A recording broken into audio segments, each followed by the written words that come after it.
G'day everyone, welcome back to another video. Now, we finally got an interview from Anthony Albanese addressing the fact that One Nation is skyrocketing in the polls and the Australian people are sticking up for One Nation and Pauline Hanson. So this is Anthony Albanese getting questioned about One Nation and what he thinks of them. I haven't seen the full clip yet, so let's watch it and see what he really thinks now that One Nation is becoming one of the preferred parties. What we saw at the last election was a preference deal between One Nation and the coalition. We've seen them become closer and closer as the coalition have shifted to the right. And what that does is legitimise some of the hard right policies that One Nation have. What's your approach? Hard right policies, sticking up for Australians, stopping mass immigration. If you have a normal common sense policies, now you're hard right. You're scared to say far right because that's becoming so redundant. Now it's hard right. Then to One Nation as they grow in support because of all of this. Is there a point at which you will treat One Nation as the real opposition? What we point out, David, and we'll continue to do so, is the damage that One Nation policies would do to our national unity, that the politics of just identifying grievance and not coming up with solutions is a cul-de-sac. That doesn't lead the country anywhere. But do you need to engage with them as a party? I mean, when was the last time you met Pauline Hanson? Well, I engage respectfully across the parliament. With one. Let's just go back and hear that again. That the politics of just identifying grievance and not coming up with solutions is a cul-de-sac. That's not true. One Nation addresses things for Australians and the Australian people. She's proud to be Australian. She supports the Australian culture. She goes into things about how we need to stop mass immigration because we can't handle it. Our infrastructures can't handle it. Our culture can't handle it because you're letting in people that do not want to be Australian. And we see that with the rise of crime and the division. If he can't address that and he says that One Nation are the problem, if they got in charge and addressed these issues, that just shows you, is he really for the Australian people? Because I don't think Anthony Albanese is for the Australian people if he thinks One Nation policies like that are going to cause an issue.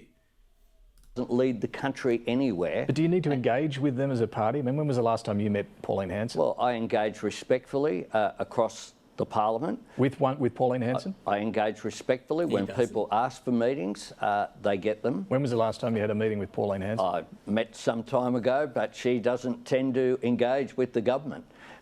Because she doesn't like you. She often isn't in Parliament. Okay. Yeah, because she thinks you're idiots and you just waste so much time. She's out there with the community. Of course, she misses various sessions, but I had a meeting with the other One Nation senator from Queensland at the Malcolm Roberts. towards the end of last year. Okay. So you can see that's Anthony Albanese there, the Prime Minister of Australia, dismissing One Nation, saying they don't have any solutions, they just talk about the problems and try and highlight them. But that's not true. If you watch anything from Pauline Hanson, she's always out there. She's been out there for 30 years saying the same things. We need to get Australian culture up. We need to take care of our own people, not just people overseas. We need to have controlled immigration and not just mass immigration, or we're going to end up like UK and Europe.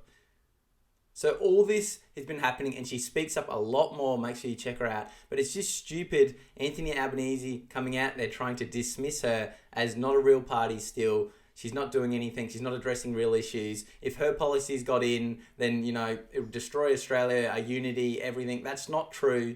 We are trying to unite Australians, get our Australian culture back and Australian pride back. And we want people to come here that love Australia and want to assimilate, not like the West, not hate Australia. Be proud to be Australian. So I do not understand where he gets these ideas in his head and trying to say that, the coalition and everything is right. After the Liberal Party just backstabbed the Nationals and the Australian people and voted for this speech bill to try and silence us for me saying stuff like this. So this just really shows you everything that's going on in the government, the corruption, the wording that just isn't true. If you just watch Pauline Hanson, she does have strong policies and speaks about it all the time. She doesn't just fearmonger. But anyway, let me know what you think in the comments down below. Make sure you like this video, subscribe to the channel, and thank you so much to all the members who have joined recently. We're going to keep smashing it and releasing so many more videos. So thanks for joining, and let's keep speaking up for Australia.